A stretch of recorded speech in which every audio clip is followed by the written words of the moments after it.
How would you describe your vision? Yeah, I think vision is such an important topic. Uh, I was just on the phone with my parents back home who they brought up to me that there was another entrepreneur in the world who created a special sweater, which has the collar already knit into the sweater so that the sweater is more comfortable and you don't have to wear a collared shirt underneath. The typical, Sue, like the New Jersey, New York style where everybody has both. Yeah. And this is a multi-million dollar business. And, begs the question, why am I spending all the time and effort trying to understand this like sentient almost AI technology and grapple with the latest of information systems when, you could do a business like that and it'd be quite successful as well. Um, Much but, easier. but but truly, my background for the past 10 years, I've been in technology. And, in high school, someone gave me a really lucky break. Quite a few mentors, actually. I was tinkering around with robotics and I was, helping out with technology systems in partnership with Google on my high school campus, teaching teachers how to fix printers and things like this that just nobody wanted to do. And I was always excited about technology. And one of my teachers, shout out to Brad Crockett at Roseville High School, pushed and ushered me to apply for a first in a long time internship at HP. And HP, then it's just a series of good events, right? HP took a shot on a guy who had no career in technology, no experience, no family in the industry. They said, you know what, we're going to hire a high school intern to work on our network switches, which were worth millions of dollars in this computer lab. What could go wrong? And things did go wrong. Let me tell you. But these days I'm just consumed with the latest of what's happening in this industry and AI. Anybody who tells you they've been in AI for their whole career, typically what they mean is the early forms of machine learning and deep learning, which have been around as a field of study for quite some time. When I was in college, professors of mine said that stuff is reserved to science and academic study, right?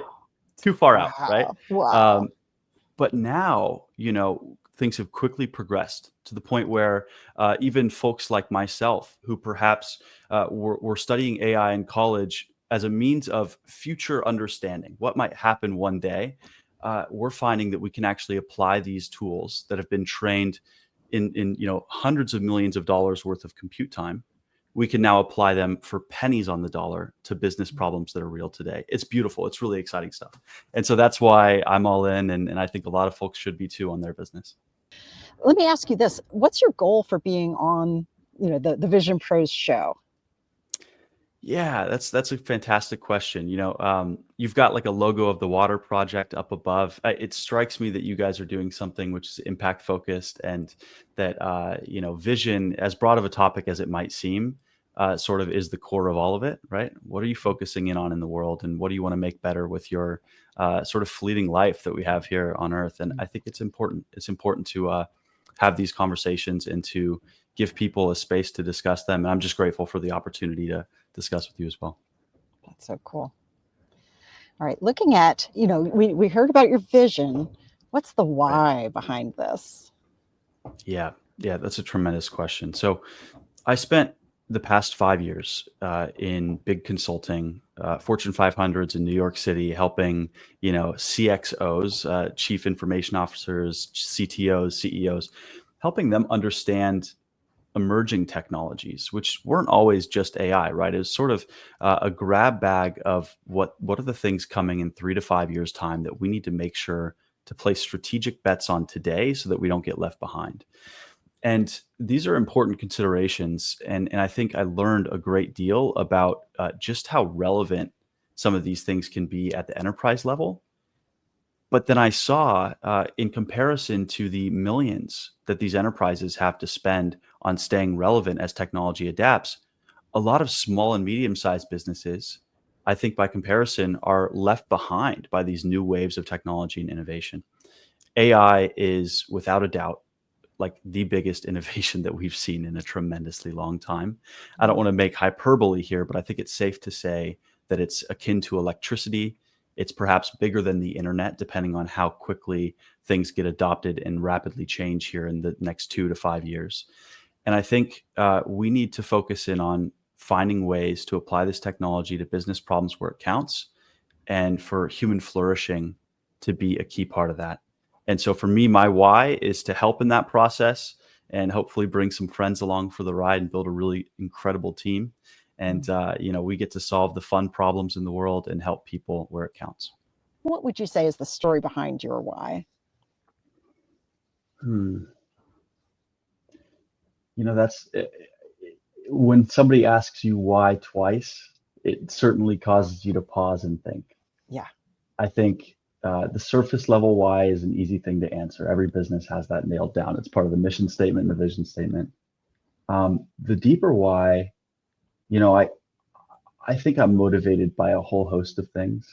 Hmm. Um, and personally, I just feel like as human beings, we have a very narrow window of time to help others around us, to truly be a part of something special, uh, to live an adventureful and a memorable life, and to prioritize sort of the greatest amount of learning and breadth of experience we can. And so perhaps my deeper why is that I think entrepreneurship, I think business, and I think for me, technology, but it could be for the audience, anything that you're passionate about. I think there are tremendous opportunity for the exploration of the boundaries of who I am as a human being and the fullness of life that I might be able to live. Beautiful. I like that. Thank you. You went deeper. Yeah, That's really is cool. that I what you're love looking that. for? Yeah, I love that. That's the Okay, one. That's the one. That's so thank good. you. All right. Now this one. You take that heart vision. Where are you going with it? Yeah, so we live in like a post-industrial society, right? You might have found yourself early electricity era. You might have found yourself in a factory with poor working conditions and rapidly advancing technology all around you, but largely speaking, sort of displaced from a good quality of life and a good job. In our post-industrial society, we have a knowledge economy, right? And so information is power, as the term goes, right? Information is perhaps wealth as well. Access to information and access to attention are perhaps the most coveted resources of our society today. And artificial intelligence is an information source, right? In many ways, we've created a new system for not just turning information into new ideas for people, right? But also then turning that into creation and action. And so I think when people talk about these buzzwords, right, a lot of them flying around, but I'll throw out a couple just for the audience here to grasp what I'm going towards. Agents, right? Automation, large language models, right? These generative AI groupings of terms. I think oftentimes what people are pointing to is an intelligence which doesn't just receive and digest and present to you information, but an intelligence which actually then takes action, right? Which actually is then digesting the information and doing something for you. And I think executives, top leaders of companies, maybe wealthy people, billionaires of the world, have had that experience in interacting with humanity for a long time, right? With enough power, you're able to tell anyone to do something for you and forget about Mm-hmm. it. Mm-hmm. But now, in much the same way that early automobiles reduced the cost of transportation for all, AI and automation have reduced the cost of our ability to execute on our ideas and on our vision. And so now we're all more creative and our potential is much greater. And so I think that's where we're going with the vision. The long-term goal is to have human beings be more creative than they've ever been before and to find newfound joy in those creative pursuits and those passions. And hopefully to spend more time connected to each other and less time hooked in directly to the screen. I like that a lot. It's very powerful seeing what's coming up, Yeah. That's Yeah. amazing. All right. I wanted to ask you, how did you get started? Like, I know you had the Yeah. HP, that's incredible, but for That's right. this venture itself, like, you're the founder, right? How did this That's go? right. That's right. So, probably my earliest experiences with true artificial intelligence and AI were in university. And so while I was in college, I studied computer science and I spent some time with peers of mine, we built applications that were very rudimentary, right, by all industry standards today, and by scientific standards, perhaps unimpressive. But we built AI systems that would detect, for example, if somebody was doing a workout properly. And we built AI systems that, would analyze user profiles and detect if they were swiping on certain things to recommend to them social media, for example. And lots of these AI systems are everywhere in society today. And I think for me, getting started was just a matter of experimenting and playing with these things. And I always had that North Star in mind that, it's worth it to try to create new technology in the world, to build business. It's worth it to try to help somebody. And it's, I think it's a righteous pursuit to try to help somebody in a niche with a problem that you understand, and with a sort of aptitude or a curiosity that you naturally have.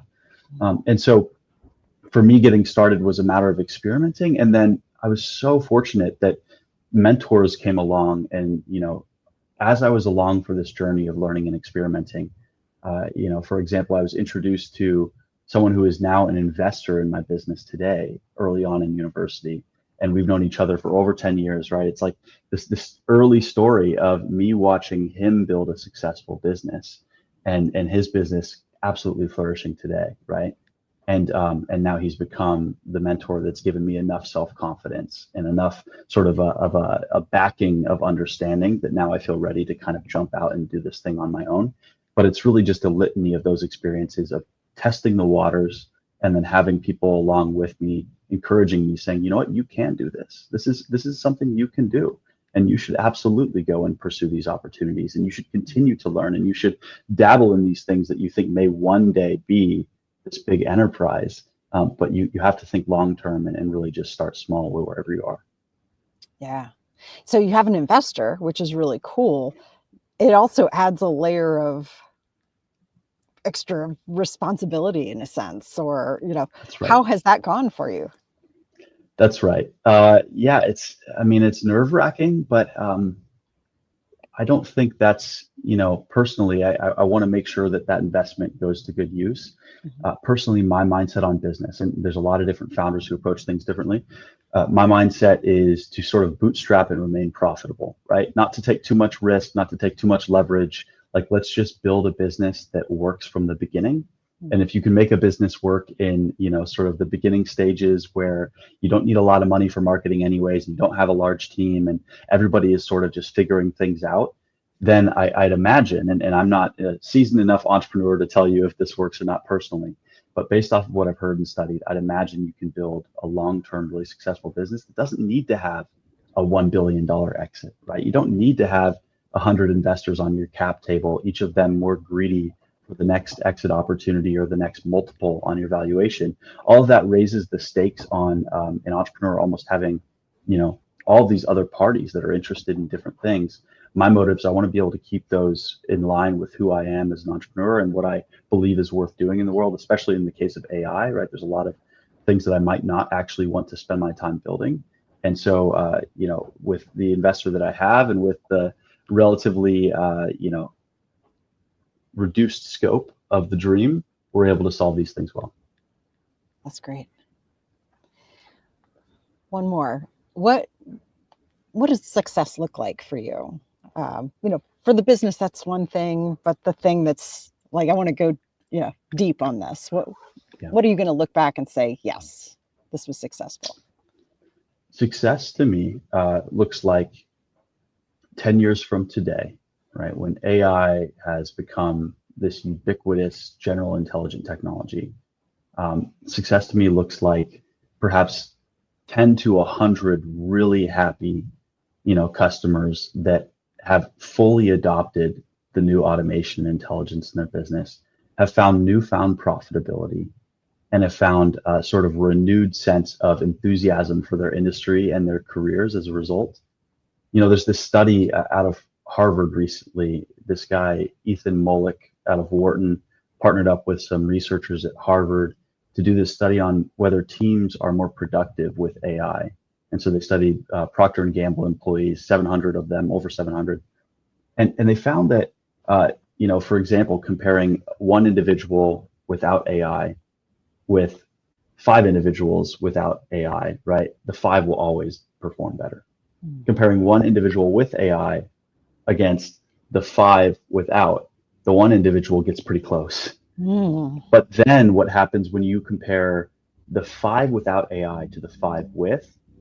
Satisfaction in work goes up. Like the AI is a good addition as a team member to the team.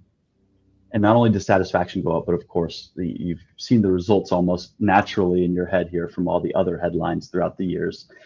But of course, productivity goes up as well.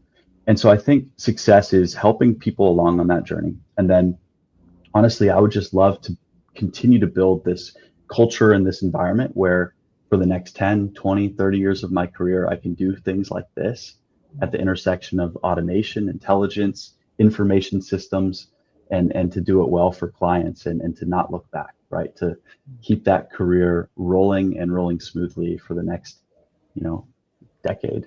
It would be fantastic. Thank you for being here today. I'm really happy that you tuned in to Vision Pros Live. I'm looking forward to seeing your reactions as these episodes continue to move forward. This is going to get more and more fun. We'll have more and more engagement as well. We'll invite people to participate in the show. And thank you for giving us your time and attention. Have an excellent time building out your vision and becoming a Vision Pro yourself.